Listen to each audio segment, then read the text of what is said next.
I had recently moved to St. Alice Parish with my family, and my daughter was 6 at the time, and we were looking for something to put her into, some kind of a catechesis program or something.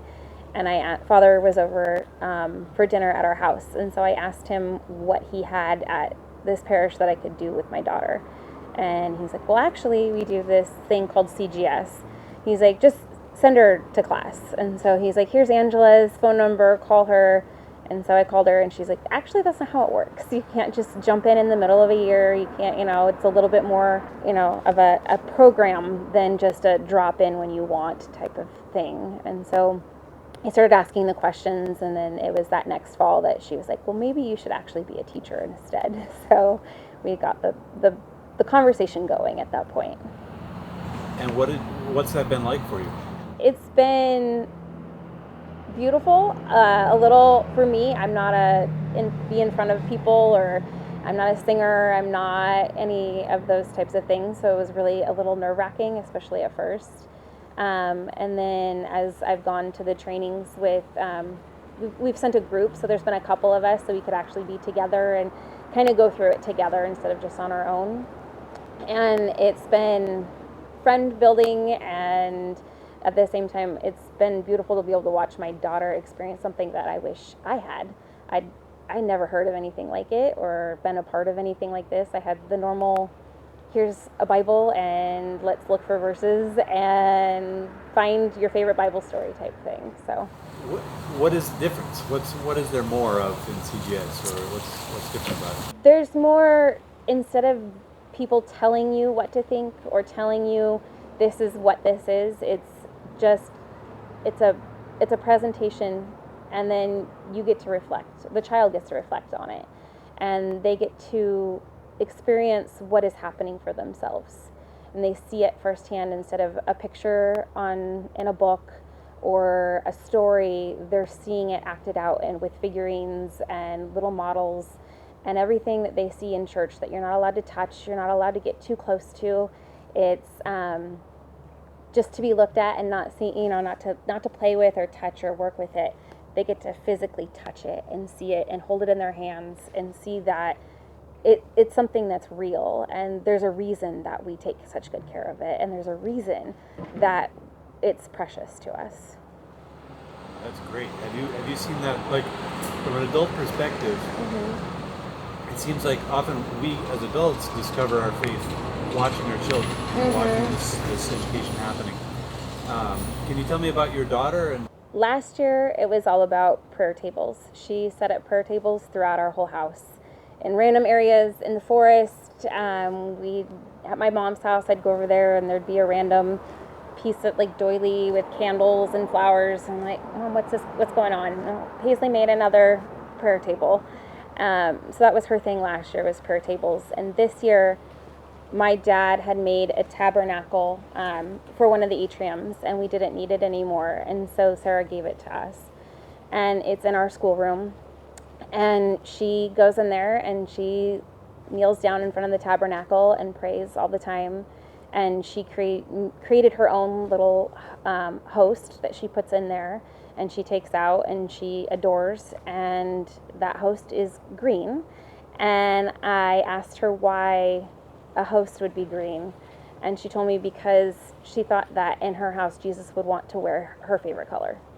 And so it's just little things like that at that age I was not thinking about that type of stuff. I knew what communion was, but I didn't see it in the way that she sees it, and that I feel like she has an advantage in her faith that I did not have when I was a child, and that makes me happy to know that.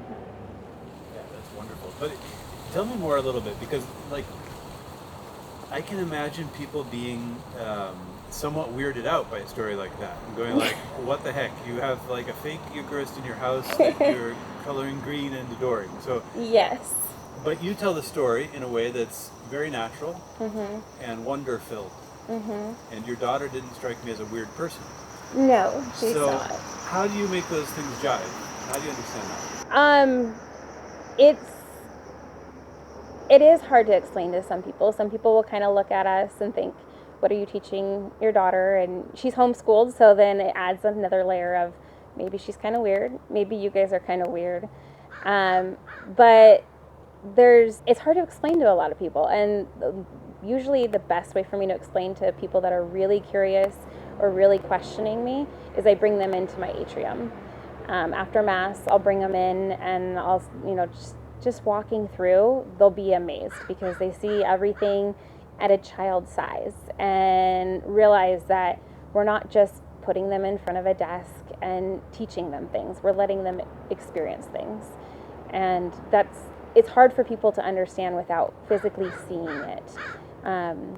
One of the other great things is because we went and did the training, we were able to take pictures of other people's atriums.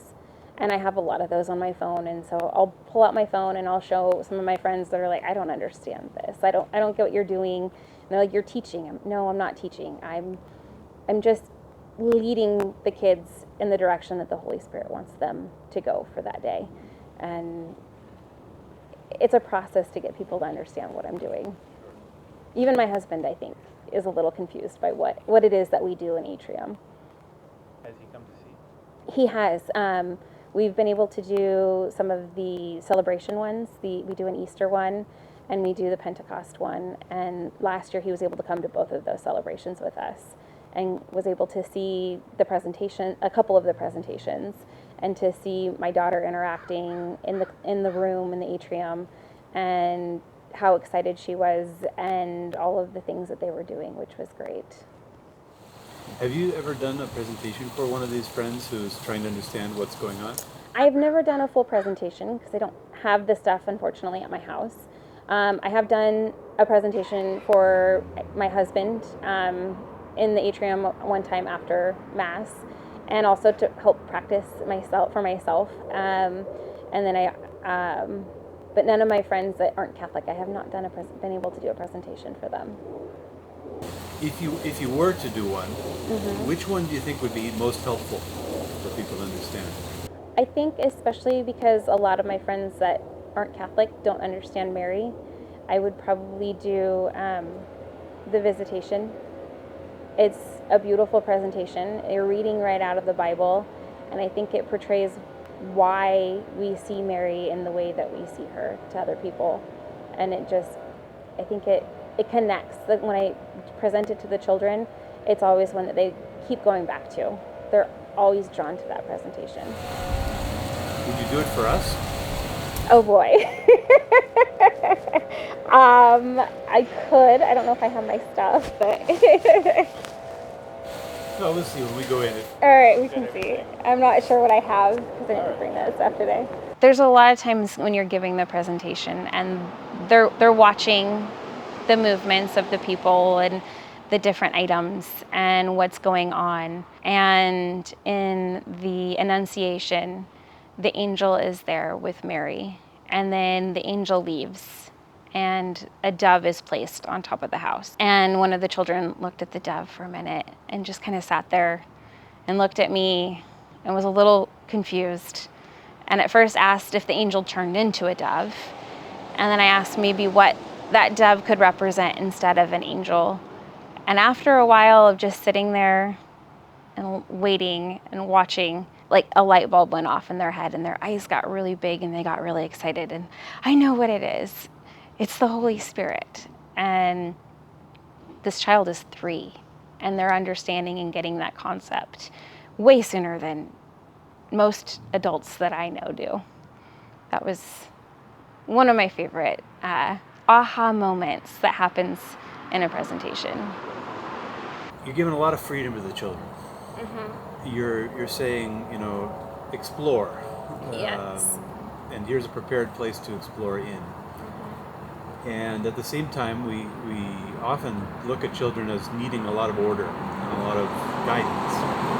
So how do you think about that? It's freedom within structure. So there's, they have the freedom to pick and choose what they want to work with, but usually only after we've shown them how to work with it. So they've been given the tools, they've been given the instruction on how to work with the materials. They've been given the instruction on how to put those materials away and restore them in a proper manner. It doesn't always happen all the time. They are children. But when they don't, and then you ask them to do it, they're more than willing to go back and fix whatever was wrong in the way that they can fix it. And so they like the idea of in their minds they have complete freedom, but at the same time it's freedom within a structure. So that way it's safe for them. They're able to express themselves in ways that most adults won't allow them to, but all while at the same falling within certain parameters. That's a very interesting thing when we see it, because it seems impossible when you tell people.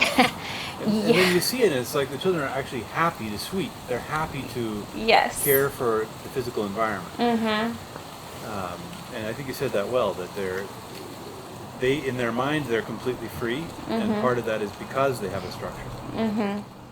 Yeah, no, I was one of those that thought, when they told me, oh yeah, the kids are learning how to sweep and mop and vacuum, like, where can I sign my daughter up for this? Like, she needs that. And it's amazing how many times you'll just be sitting there and watch a child go pick up the broom or the vacuum, or another kid drop something and all of a sudden they're rushing over to pick it up for them or to help them, and which is not normally what you would think that a group of 3 to 6 year olds is going to be doing in a room where they're capable or they're given the authority to do whatever it is that they want to do in that room. Why do you think that works? Partly because they're being directed and led by the Holy Spirit. It is a holy place in there. That's one of the things that we set up when they first walk in. This is a place of prayer. This is a place where we come to speak to Jesus and where Jesus comes to speak to you. I also think that children like rules, but they also like freedom. And so you're giving them some of both. They know what the rules are, but they also know that they have the freedom to do what they want. So they're more than happy to follow the rules so that they can have that freedom. That's interesting. Have you seen Paisley acting that way at home? Yes. Oh, yes. She's, all I have to do is mention, did you restore your materials properly? Oh, let me go check on that. I'll go do that. And then my husband is not the cleanest of people. And he had done something, I think, in the kitchen and left a bunch of stuff out. And she comes running into my room. Mommy, Daddy did not restore his materials. Can I tell him that he needs to restore his materials? Yes, go for it. Tell him that he needs to restore his materials. She had me get her own size broom. And so that's the other thing. In the atrium, we have things that fit them. They're their size. So they're more capable of helping you with things when they have things that fit them. So she has her own broom at our house. If she makes a mess, she gets her broom out and she cleans up her mess. She puts things back to the way that they were when she found them, because that's the way she's been taught, that as long as she does that, then she has the ability to do what she wants to do.